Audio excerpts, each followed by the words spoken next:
Okay, I'm ready. Okay, ready? Yeah, you better. Redo. Go back.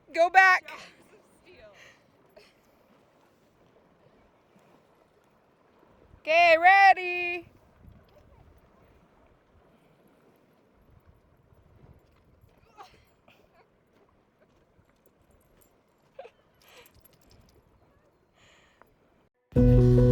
After a quick sale on my house in BC, Willow and I found ourselves living in the van again. Mother Nature had other plans for us, and with no heat and a month window in what was supposed to be spring, morning temperatures in the Okanagan were below zero. I was pretty anxious watching the pass for our weather window to get through, and a week shy of possession, we made it. Just in time for its first spring snowfall. Everybody else was pretty disappointed, but Willow and I were stoked. We hadn't seen snow, proper snow, in 3 years.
It didn't take long for the weather to sort itself out in terms of spring, but it did take a while for a shipping container to show up with all of our stuff.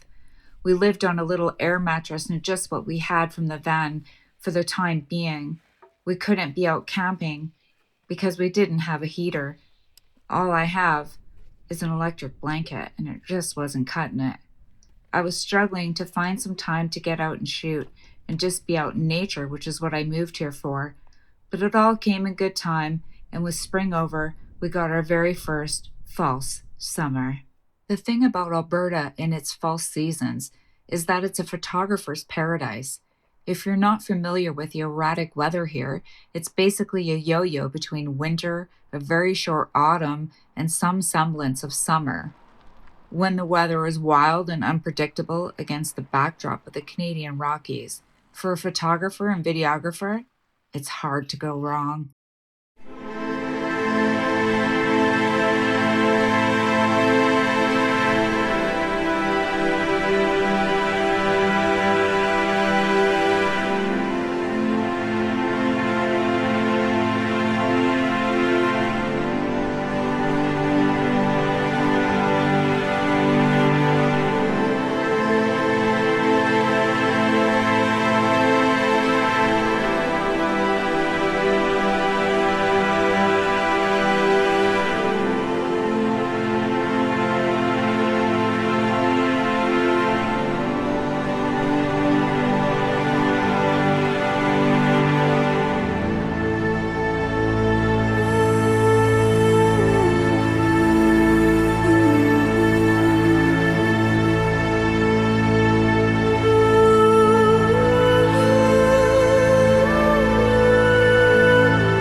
Summer finally arrived, and with it arrived a whole bunch of rain.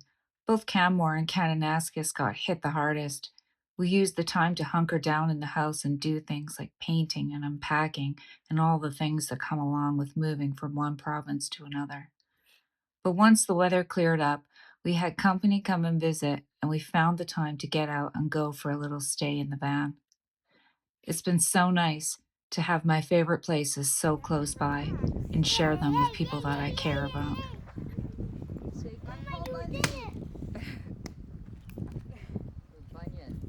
Bundy.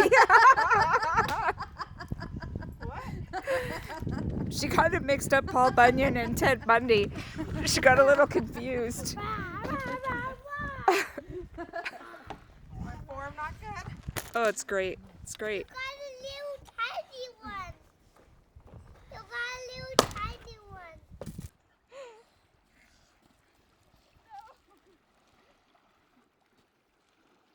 What's that over there? Look over there. What's over there? Even though we were well into July, the weather was pretty relentless, and the mornings and evenings were really cold.